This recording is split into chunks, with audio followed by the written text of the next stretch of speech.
Bienvenue sur Breaking World News TV, votre source incontournable pour décrypter l'actualité mondiale. Aujourd'hui, nous plongeons au cœur d'une escalade explosive.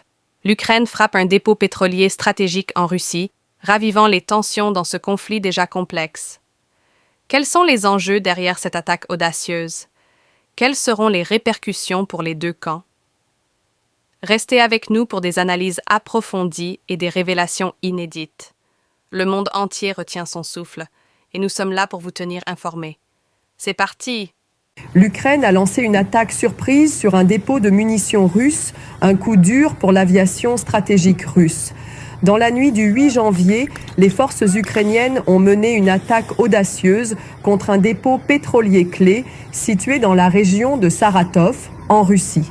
Ce site, vital pour l'approvisionnement en carburant de la base aérienne d'Engels II, a été visé par une opération minutieusement coordonnée impliquant drones et services de renseignement.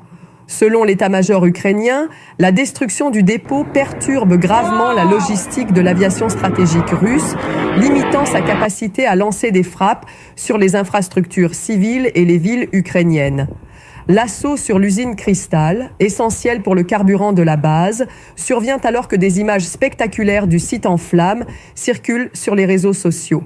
Cette démonstration de force ukrainienne illustre une montée en intensité dans les affrontements à distance. En ciblant une infrastructure située bien au-delà des zones de combat habituelles, Kiev envoie un message clair : la guerre ne se limite plus à l'Ukraine. Cette attaque souligne la capacité des forces ukrainiennes à frapper loin dans le territoire russe, mettant à mal les chaînes d'approvisionnement vitales pour l'armée de Moscou. Alors que la Russie s'efforce de maintenir ses offensives, cette frappe pourrait bien marquer un revers stratégique durable. On ne peut pas croire que ce qui n'a pas marché en août dernier va marcher en janvier. C'est-à-dire qu'on ne peut pas attendre de cette opération qui est tout à fait réussie un résultat stratégique d'ordre militaire.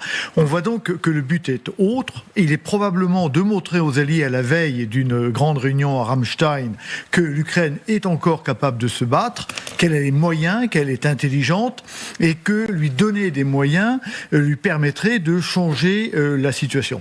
Il est aussi de l'ordre du psychologique, ce combat, dans la tête des Ukrainiens, pour leur montrer que ça n'est pas perdu. On sait qu'aujourd'hui, le monde daté d'aujourd'hui le disait, que la moitié des Ukrainiens aujourd'hui sont prêts à abandonner la partie de l'Ukraine qui a été conquise en échange de la paix. Et donc, on voit bien que cette offensive qui est tout à fait réussie poursuit les objectifs, j'espère les atteindra, mais n'en attendons pas ce que nous ne pouvons pas en attendre. Mais il est probable que la Russie est aussi en difficulté militaire, en ce sens que ses pertes sont considérables. 3000 chars, dit-on, perdus en 2024, ce qui est tout à fait considérable, et que la Russie ne peut pas faire effort partout. Et on voit bien qu'elle fait effort dans le Donbass. On sait, hélas, pour l'Ukraine, que la ligne de défense principale des Ukrainiens est en train de tomber, avec des villes fortes qui tombent, et que derrière, hélas, l'Ukraine sera dans une grande difficulté pour empêcher une percée.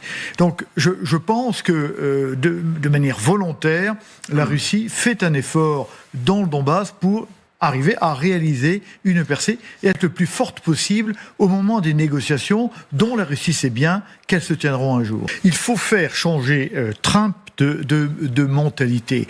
On voit bien qu'on est quand même dans une période difficile. Trump nous parle d'une grande Amérique qui contiendrait le Panama, qui contiendrait éventuellement le Canada, qui contiendrait le Groenland.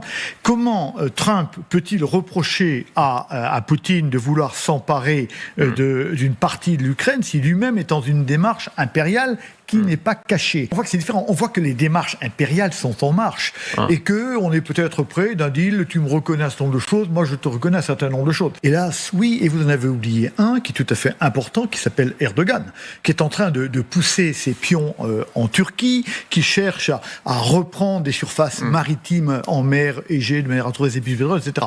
C'est-à-dire que les appétits impériaux sont en marche aujourd'hui. Et dans cette affaire-là, eh bien, on le sait, l'Europe est faible et elle aura beaucoup de mal à se défendre. Alors, les Européens le sentent de plus en plus, mais il est temps que l'Europe existe parce qu'elle est menacée.